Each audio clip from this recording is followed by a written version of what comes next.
The divorce papers hit the kitchen counter with a slap that echoed like a gunshot in my skull. My wife, Claire, stood across from me, her arms crossed, her eyes cold as the November rain streaking the windows behind her. "You have 48 hours to get your things out," she said, her voice low, venomous, each word slicing through the air. "My new life starts then, and you're not part of it." I stared at the papers, the black ink blurring as my pulse thundered in my ears. The kitchen, our kitchen, with its chipped blue mugs and the faint smell of burnt toast from this morning, felt alien, like I'd stumbled into someone else's life. "Claire." I managed my throat tight. "What the hell is this? What's going on?" My hands trembled as I reached for the documents, half expecting them to burn my fingers. She didn't answer. Instead, she turned, her boots clicking on hardwood as she walked toward the hallway. The silence she left behind was heavier than her words. I stood frozen, the papers crinkling under my grip, my mind racing to replay the last weeks, months, searching for cracks I'd missed. Had her late nights at the office been lies? The way she'd laughed off my questions about her new perfume, the one that clung to her like a stranger's touch, had that been a clue? My chest tightened, a cocktail of dread and denial churning inside me. The papers were real, though. Petitioner, Claire Marie Ellison. Respondent, Daniel James Ellison. Grounds for divorce, irreconcilable differences. But it was the handwritten note clipped to the top that gutted me. "I can't pretend anymore. You'll understand soon enough." No signature, just her looping cursive, sharp and final. I sank into a chair, the wood creaking under my weight. The house was too quiet, the kind of quiet that amplifies every thought until they scream. Claire was upstairs, probably packing, or maybe calling him, whoever he was. My mind conjured a faceless man, someone smoother, wealthier, better than me in ways I couldn't fathom. I wanted to storm up there, demand answers, but my legs felt like lead. What if she looked at me with pity? Or worse, nothing at all? The clock on the wall ticked toward 7 p.m. Each second a reminder of the 48-hour countdown she'd given me. I flipped through the papers, scanning for something, anything, to explain this. No mention of another man, no explicit confession, but the absence of details felt deliberate, like she was dangling a truth just out of reach. My phone buzzed on the counter, and I lunged for it, hoping it was her, ready to talk. It wasn't. A text from my brother. "You okay? Claire just posted a cryptic quote on X about new beginnings." "What's up?" My stomach lurched.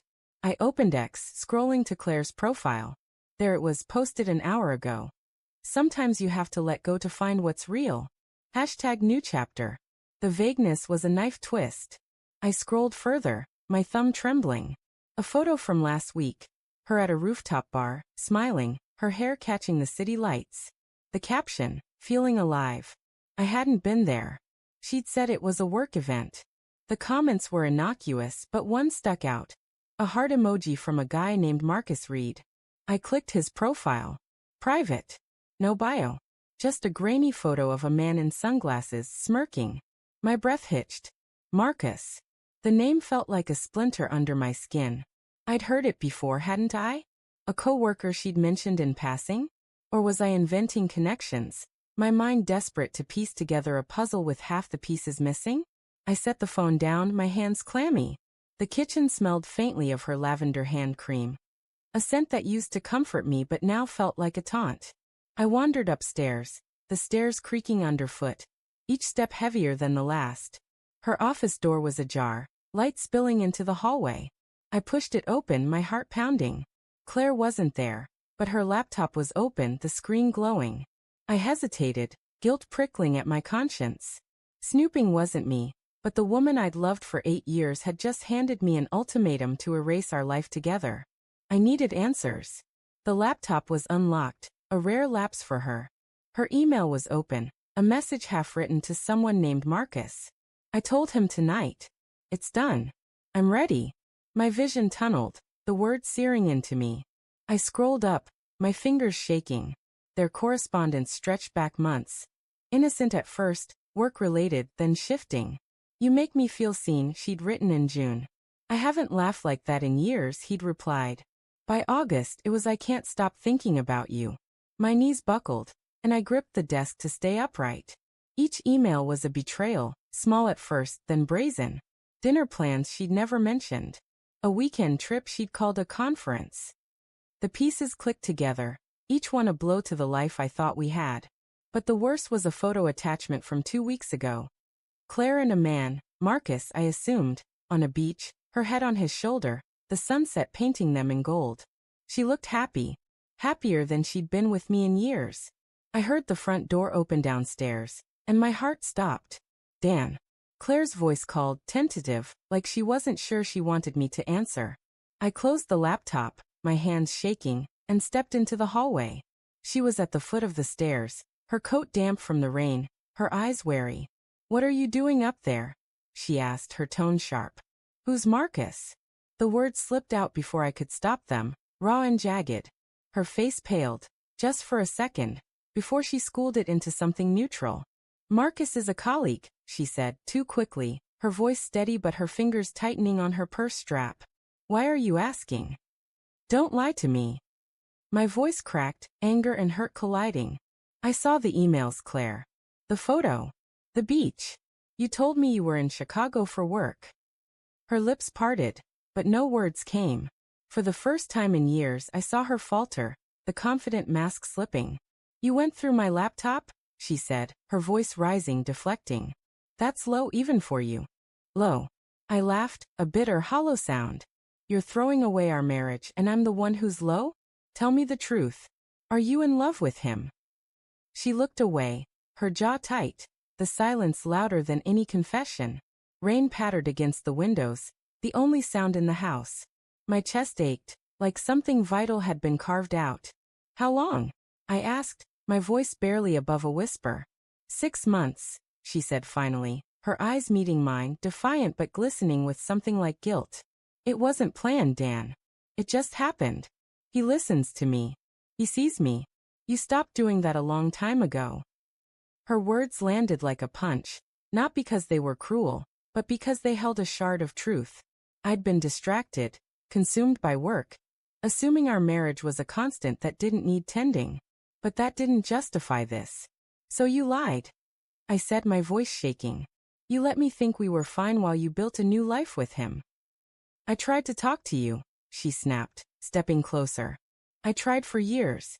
You were always too busy, too tired. I was lonely, Dan. Marcus was there." I wanted to scream, to shake her, to beg her to take it back. Instead, I stood there, the weight of her words pressing me into the ground. "And the divorce?" I asked. "Was that his idea too?" "No," she said, softer now. "That was mine. I can't live half a life anymore." The hallway seemed to shrink, the walls closing in. I thought of the beach photo, her smile, the way she'd looked at him. I thought of our wedding, her hand in mine, the vows we'd meant. "What happens now?" I asked, hating how small I sounded. "You leave," she said, her voice steady again. "You take your things and you go. I need to move on." I nodded, numb, as she brushed past me, her shoulder grazing mine. The scent of her perfume lingered, a cruel reminder of what was already gone. I stood there alone, the divorce papers still downstairs, the clock still ticking. But as I turned to leave, I saw her phone on the hall table, buzzing with a new message. The screen lit up. "Marcus. Can't wait to see you tomorrow. Our new chapter starts now." My blood ran cold. Tomorrow. Not in 48 hours. She'd lied again, shaving a day off my sentence, already rewriting our ending.